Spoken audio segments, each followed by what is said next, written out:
आप सभी भाई बहनों का आध्यात्मिक ज्ञानात्मक चैनल की संध्या बेला ज्ञान कक्षा में एक बार फिर स्वागत है। आज की चर्चा का विषय लिया है जीवन की सच्चाई। देखिए, ये जो हमने नीचे कुछ तीर दिखाए हैं और इन तीरों के देखिए कुछ अलग अलग रंग हैं। ये रंग अपने आप में ही ये प्रकृति के तीन गुणों की स्थितियां समझाते हैं। क्योंकि आपके हमारा जीवन जीवन का अभिप्राय देखिए जन्म से मृत्यु के बीच की जो अवस्थाएं हैं, जिसको साधारण शब्दों में देखिए हम अपनी चर्चाओं में कहते रहते हैं बचपन अवस्था, युवा अवस्था, वृद्ध अवस्था। मुख्य रूप से तो ये देखिए तीन अवस्थाएं ही साधारण बोलचाल में कह दी जाती है। लेकिन कभी कभी हम अपनी चर्चाओं में जब इन पर विशेष थोड़ा चिंतन करते हैं तो हम इनको देखिए थोड़ा और विस्तार से समझाते हैं। यानी जन्म होने के 2.5-3 वर्ष तक बच्चे की जो एक अवस्था है उसको शिशु अवस्था कहा जाता है, शिशु काल भी कह सकते हो। उसके बाद की जो एक स्थितियां हैं, फिर बच्चा स्कूल जाना आरंभ कर देता है तो वो एक बचपन अवस्था गिनी जाती है, यानी कि शिशु काल के बाद की और किशोरावस्था आरंभ होने से पहले की जो एक स्थितियां हैं।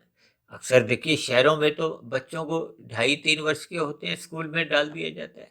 इन सभी स्थितियों में बच्चे की अभी एक बुद्धि विकसित नहीं होती। यानी कि ये सभी स्थितियां, ये जो हमने देखी नीचे बाएं हाथ में दो काले रंग की स्थितियां दिखाई हैं, इसका अभिप्राय देखिए तमोगुण की स्थिति से है। सभी के ही बचपन में देखिए एक अबोध स्थिति बनी रहती है। ऐसा देखिए शास्त्रों में संकेत मिलते हैं कि सभी का ही बचपन अवस्था में सत्वगुण कमजोर होता है और अभी क्रियाएं भी कोई विशेष बढ़ नहीं जाती। यह क्रियाओं का अभिप्राय जैसे संसारी क्रियाओं से है।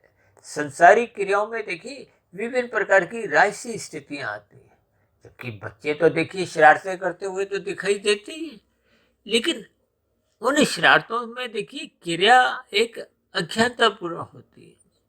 देखिए इन सभी स्थितियों के आपको हमें भावार्थ समझने होंगे, ताकि आपका मेरा मिला हुआ जो जीवन है वो यूं ही बीतता जा रहा है। जीवन के अर्थ को हम समझ नहीं पाते। शास्त्रों में तो बार बार कहा गया है कि ये तीन गुणों के खेल को समझो।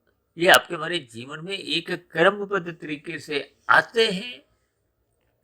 मनुष्य इन तीन गुणों का जैसा जैसा संग करता है, फिर वैसा वैसा रंग उसके अंतःकरण में, उसके स्थूल शरीर पे, यानी कि स्थूल शरीर, सूक्ष्म शरीर और कारण शरीर पर इनका प्रभाव पड़ता है। हालांकि इन सभी स्थितियों पर हम चर्चाएं करते रहते हैं, लेकिन जैसे जैसे मन में कुछ देखिए नया विचार आता है, आज के नए विचार में देखिए ये तीरों का ही कमाल है। ये तीर भले ही अलग अलग रंग के हैं, लेकिन ये तीर अलग अलग रंग होते हुए ये प्रकृति के तीन गुणों की स्थितियां समझाते हैं कि ये प्रकृति के तीन गुण जो एक सहज ही प्रकृति में सभी मनुष्यों को ही एक सहज स्थिति में मिलते हैं।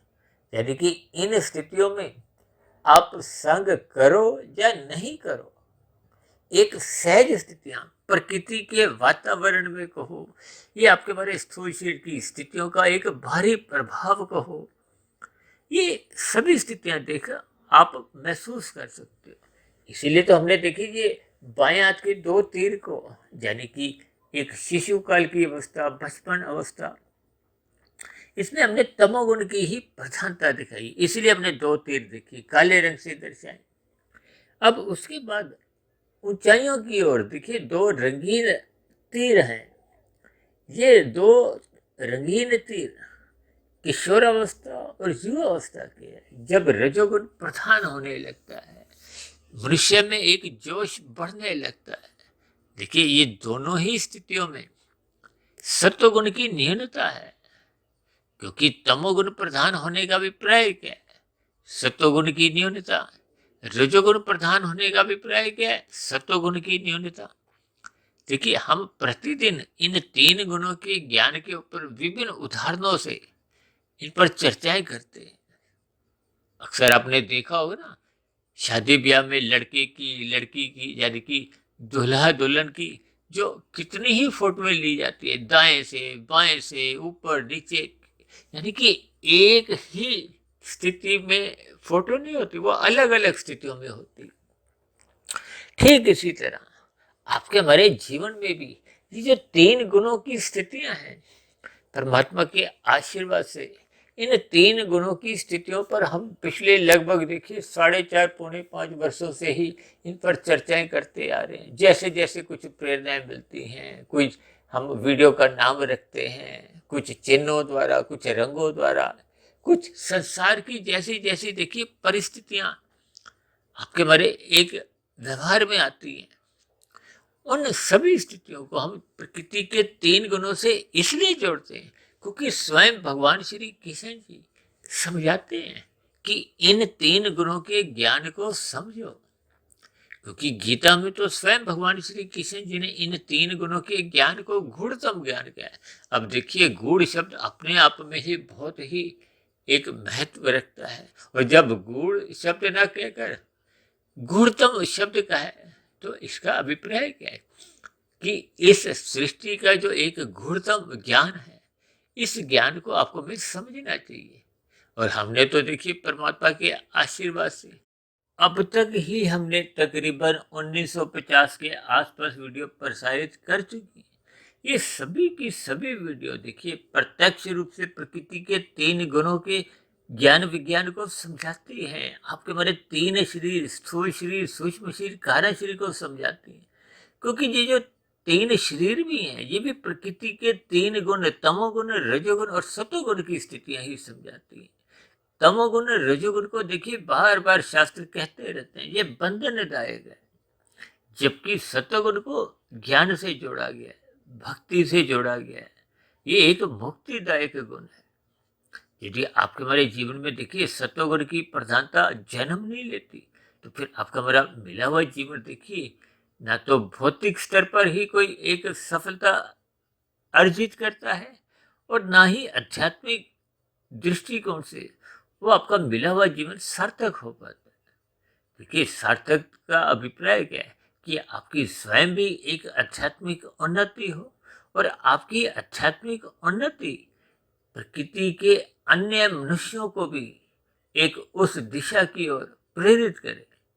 यदि आपका हमारा जीवन देखिए भोगों में ही लिप्त है, तो आपका हमारा स्वयं का जीवन भी देखिए कोई अच्छी स्थिति पर पहुंचता नहीं है, और समाज में भी हम कोई देखिए एक अच्छा आदर्श स्थापित कर नहीं पाते।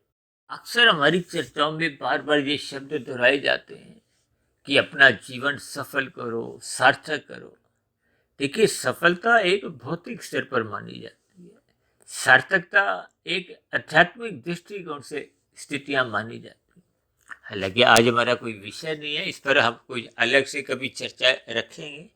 आज हमारा विषय देखिए ये जीवन की सच्चाई की, यानी कि आपके हमारे स्थूल शरीर की जो अलग अलग स्थितियां बनती हैं, आज हमने केवल उसको देखिए अलग अलग, ये जो तीर की दिशा है, ये आपके हमारे एक जीवन की स्थितियां हैं। कैसे कैसे हम अपने आयु को सहज ही बिताते जाते हैं, यानी कि शिशुकाल, बचपन अवस्था, फिर किशोरावस्था, फिर युवावस्था। अब युवावस्था और किशोरावस्था, ये दोनों हमने रंगीन तीर ऊपर की ओर दिखाए हैं, यानी कि ये छलांगे लगाते हैं, रजोगुण बढ़ने लगता है।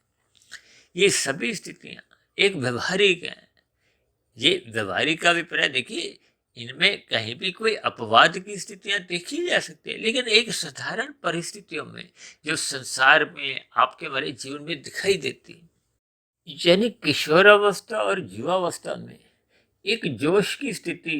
ये जोश कहो, रजोगुण कहो, एक ही बात है, ये छलांगे लगाता है, उछलता है, रुकता नहीं, थकता भी नहीं।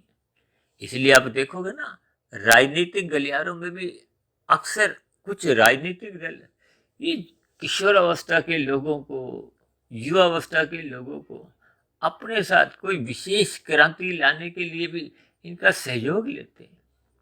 हालांकि देखिए, युवावस्था में जोश तो होता है, लेकिन होश नहीं होता। देखिए, ये बहुत ही साधारण स्थितियां हैं, लेकिन इस शब्द में भी बहुत ही गहरे अर्थ छिपे हुए हैं।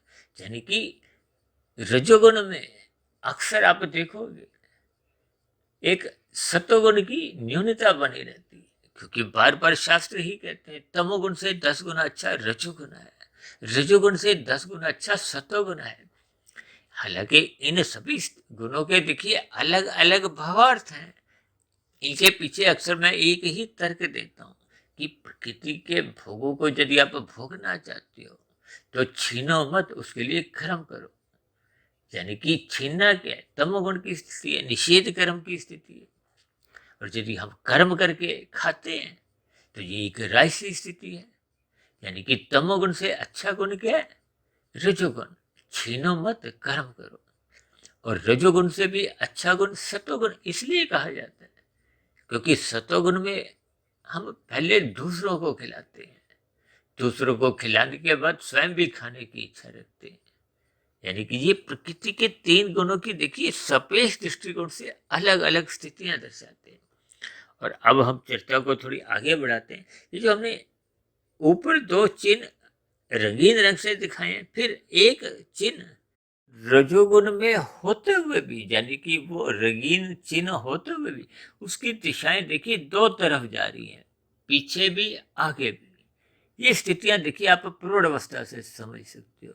जब मनुष्य का देखिए रजोगुण कभी बढ़ता है, कभी स्थिर हो जाता है, कभी वो सतोगुण में जाता है। ये सभी स्थितियां क्रमशः आपके हमारे जीवन में दिखने लगती हैं। प्रौढ़ अवस्था के आसपास की स्थितियों में मनुष्य का झुकाव सतोगुण की ओर जाने लगता है। जीवन का अनुभव बढ़ चुका होता है, रजोगुण की सच्चाई मालूम होने लगती है, विषय भोगों के परिणाम उसके समक्ष आने लगते हैं। ये सभी स्थितियां आपको में कुछ इशारा करती हैं। देखिए ये वो स्थिति है जब उम्र की दहलीज 45-50 वर्ष के आसपास पहुंच जाती है। उस स्थिति विशेष के बाद देखिए उम्र तो प्रतिक्षण ही बढ़ती जाती है। अब मैं वीडियो पिछले लगभग 10-15 मिनट से जो बना रहा हूँ, मेरी भी आयु देखिए 10-15-20 मिनट घट चुकी है। आपकी सुनने में घट गई है, मेरे बोलने में घट गई है।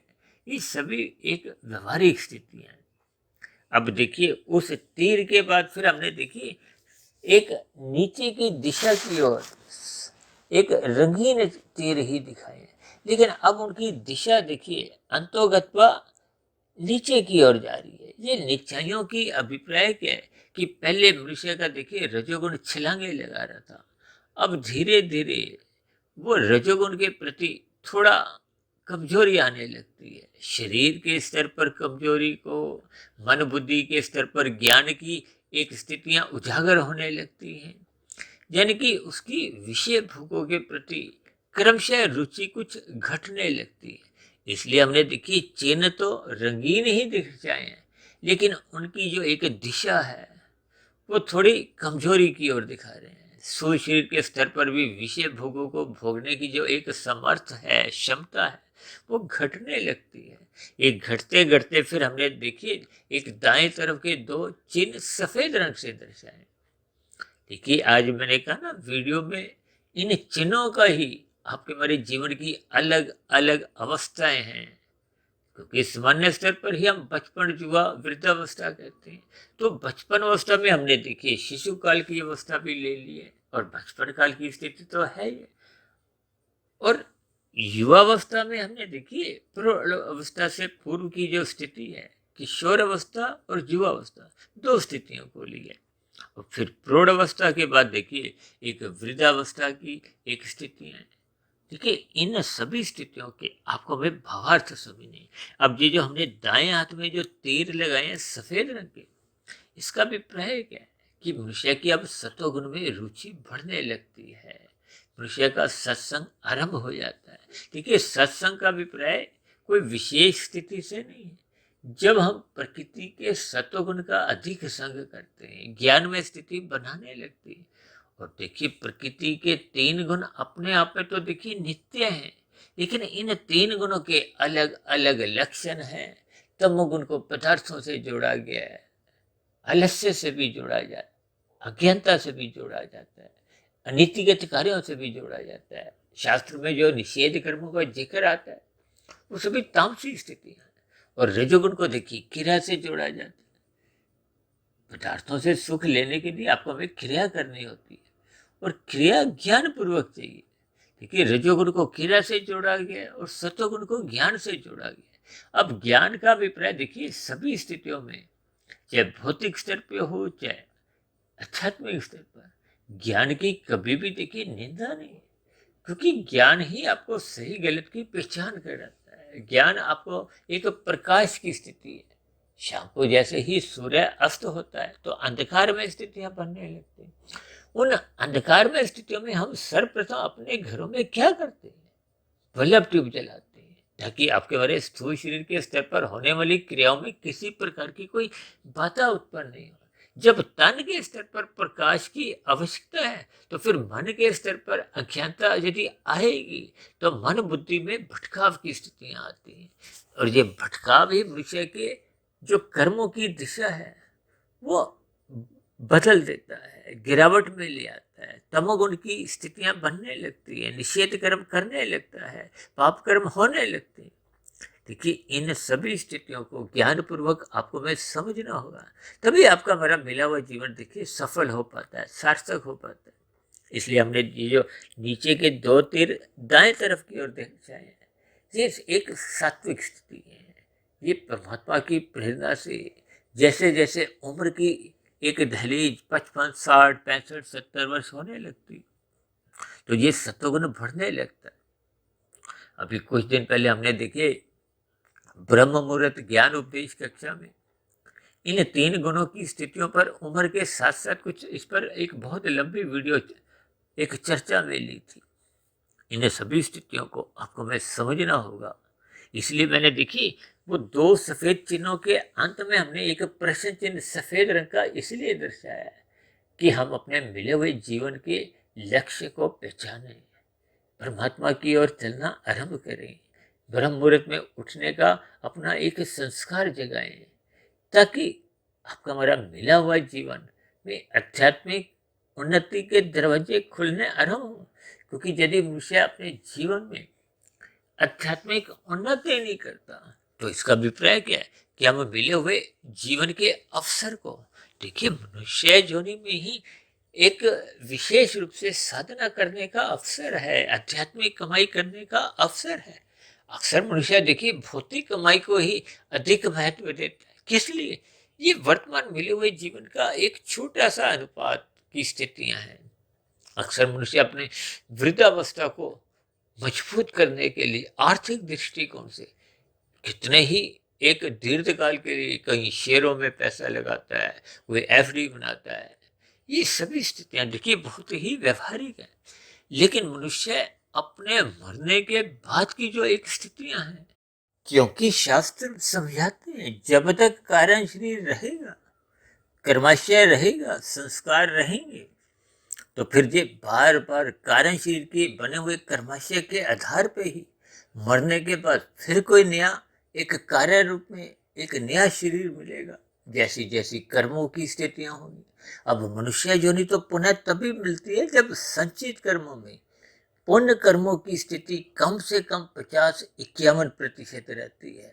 पुण्य कर्मों का अभिप्राय देखिए विशेष रूप से सात्विक कर्मों से होता है, क्योंकि साधारण राशि पुण्य कर्म तो लगभग देखिए एक सामान्य कर्म होते हैं, खाया पिया बराबर जीरो की ही स्थिति होती है। जबकि सात्विक परोपकार के कार्य है जो हम एक भले ही सकाम भाव से भी करते हैं, क्योंकि कर्माशय तो देखिए सकाम भाव के किए गए कर्मों का ही होता है, अच्छे चाहे बुरे। अब देखिए पाप कर्म तो निष्काम भाव से संभव ही नहीं है। पाप कर्मों का तो देखिए सदा ही एक सकामता रहती है। ये निषेध कर्म जो शास्त्र आपको मैं समझाते हैं मत करो, वो सभी के सभी देखिए पाप कर्म गिने जाते हैं।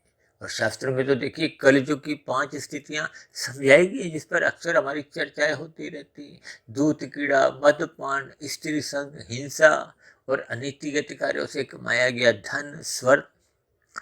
उन स्थितियों में जब मनुष्य अपना जीवन गुजारता है, बिताता है, वहां जाता है, तो सहज ही मनुष्य से पाप कर्म होने लगते हैं।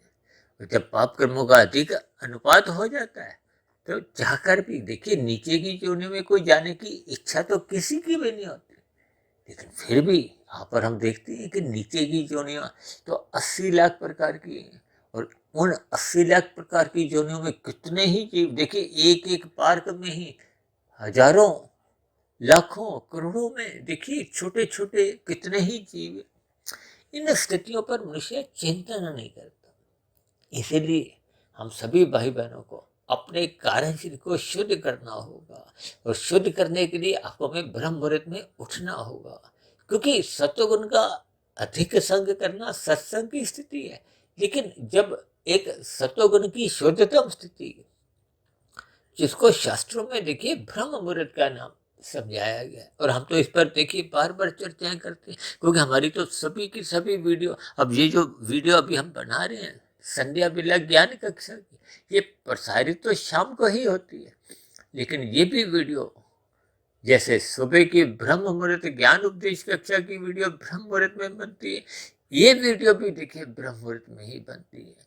यह यूं को कि ब्रह्म मुहूर्त सत्वगुण की शुद्धतम अवस्था है। यह परमात्मा का आशीर्वाद सहज ही सभी जीवों पे ही बना रहता है, सभी मनुष्यों पे ही बना रहता है। देखिए अन्य योनियों में तो हम कोई आध्यात्मिक उन्नति कर नहीं सकते। अब मनुष्य जीवन पाकर यदि हम आध्यात्मिक उन्नति के दरवाजे खोलते ही नहीं, तो फिर आपके हमारे जीवन में ये हार की स्थितियां होती हैं। देखिए इन सभी शब्दों के आपको मैं भावार्थ समझते हुए अपने जीवन को एक सात्विक दिशा देनी होगी। मिले हुए जीवन के अवसर का लाभ कमाते हुए अपने जीवन के उद्देश्य को समझना होगा।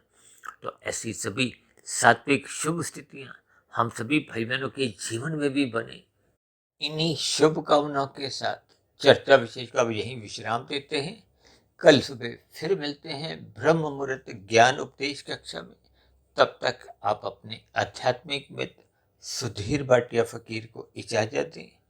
फिर भी वीडियो संबंधित आपके मन में कोई प्रश्न उठ रहे हों, जब मेरी कही गई बातों पर आपको किसी भी अंश में कोई शिकायत हो, तो आपके प्रश्नों के साथ साथ आपकी शिकायतों का भी नीचे दिए गए कमेंट्स बॉक्स पर और प्रश्नोत्तर ज्ञान कक्षा में सदा ही स्वागत है। अब चर्चा विशेष को यही विश्राम देते हैं।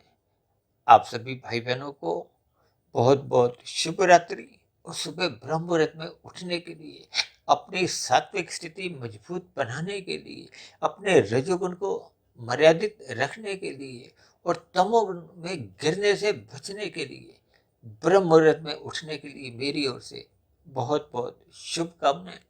चर्चा विशेष को ध्यानपूर्वक सुनने के लिए आप सभी भाई बहनों का भी बहुत बहुत धन्यवाद।